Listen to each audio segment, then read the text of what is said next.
छठा अध्याय। ब्रह्मा और विष्णु के भयंकर युद्ध को देखकर देवताओं का कैलाश शिखर पर गमन। नंदिकेश्वर बोले, हे योगेंद्र, प्राचीन काल में किसी समय शेषशायी भगवान विष्णु अपनी पराशक्ति लक्ष्मी जी तथा अन्य पार्षदों से घिरे हुए शयन कर रहे थे। उसी समय ब्रह्मावेताओं में श्रेष्ठ ब्रह्मा जी ने अपनी इच्छा से वहां आकर उन परम सुंदर कमल नेत्र विष्णु जी से पूछा, तुम कौन हो जो मुझे आया देखकर भी उद्धत पुरुष के समान सो रहे हो? हे वत्स, उठो और यहाँ अपने प्रभु मुझे देखो, जो पुरुष अपने श्रेष्ठ गुरुजन को आया देखकर उद्धत के समान आचरण करता है, उस मूर्ख गुरुद्रोही के लिए प्रायश्चित का विधान किया गया है। ब्रह्मा के इस वचन को सुनकर क्रोधित होने पर भी बाहर से शांत व्यवहार करते हुए भगवान विष्णु बोले, हे वत्स, तुम्हारा कल्याण हो, तुम्हारा स्वागत है। आओ इस आसन पर बैठो। तुम्हारे मुखमंडल से व्याघ्रता प्रदर्शित हो रही है और तुम्हारे नेत्र विपरीत भाव सूचित कर रहे हैं। ब्रह्मा जी बोले, हे वत्स, हे विष्णु, काल के प्रभाव से तुम्हें बहुत अभिमान हो गया है। हे वत्स, मैं जगत का पितामह और तुम्हारा रक्षक हूँ। विष्णु जी बोले, हे वत्स, ये जगत मुझ में ही स्थित है। तुम केवल चोर के समान दूसरे की संपत्ति को व्यर्थ अपनी मानते हो। तुम मेरे नाभि कमल से उत्पन्न हो, अतः तुम मेरे पुत्र हो। तुम तो व्यर्थ बातें कर रहे हो।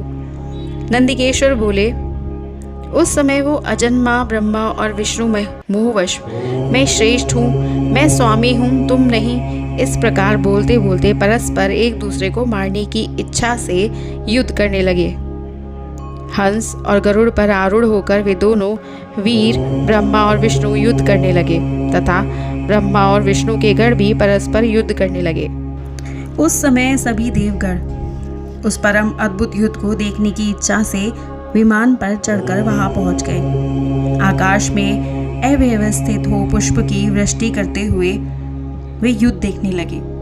गरुड़वाहन भगवान विष्णु ने क्रुद्ध होकर ब्रह्मा के वक्ष स्थल पर अनेक प्रहार के असंख्य दुस्सह बाणों और अस्त्रों से प्रहार किया।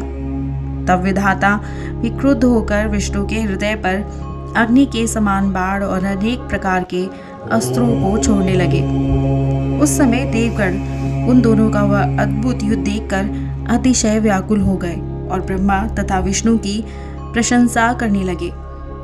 तत्पश्चात युद्ध में तत्पर महाज्ञानी विष्णु ने अतिशय क्रोध के साथ श्रांत हो दीर्घ निश्वास लेते हुए ब्रह्मा को लक्ष्य कर भयंकर माहेश्वर अस्त्र का संधान किया। ब्रह्मा ने भी अतिशय क्रोध में आकर विष्णु के हृदय को लक्ष्य कर ब्रह्मांड को कंपित करते हुए भयंकर पशुपात अस्त्र का प्रयोग किया।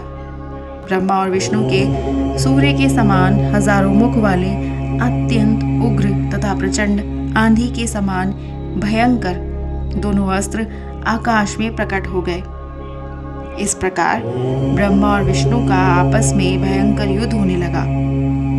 हे तात, उस युद्ध को देखकर सभी देवगण राजप्लव के समय ब्राह्मणों के समान अतिशय दुखी और व्याकुल होकर परस्पर कहने लगे, जिसके द्वारा सृष्टि, स्थिति, प्रलय, तिरोभाव तथा अनुग्रह होता है और जिसकी कृपा के बिना इस भूमंडल पर अपनी इच्छा से एक तृण का भी विनाश करने में कोई भी समर्थ नहीं है।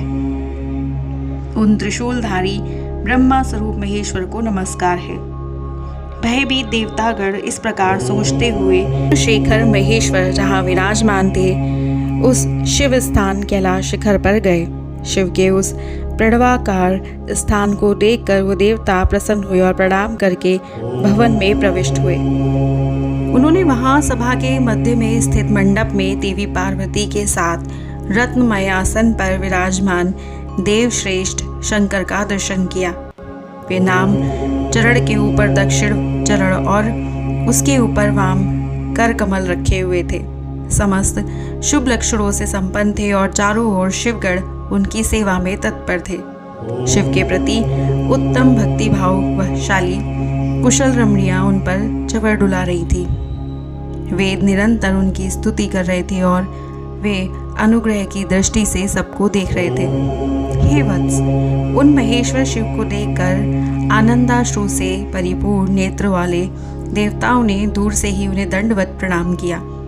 भगवान शंकर ने देवों को देखकर अपने गढ़ों से उन्हें समीप बुलवाया और देव शिरोमणि महादेव उन देवताओं को आनंदित करते हुए अर्थ गंभीर मंगलमय तथा सुमधुर वचन कहने लगे। इस प्रकार श्री शिव महापुराण के अंतर्गत प्रथम विद्वेश्वर संहिता में देवताओं की कैलाश यात्रा का नामक वर्णन छठा अध्याय पूर्ण हुआ। अब अगर आप इसके पहले के अध्याय नहीं सुन पाए हैं या फिर आप आगे के अध्यायों में जानना चाहते हैं कि आगे शिव कथाओं में और क्या क्या है, तो उसके लिए जुड़े रहिएगा हमारे YouTube channel voice of tales के साथ और इसे सब्सक्राइब करना मत भूलिएगा।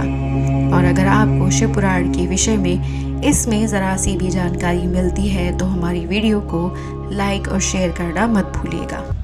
Incredible India.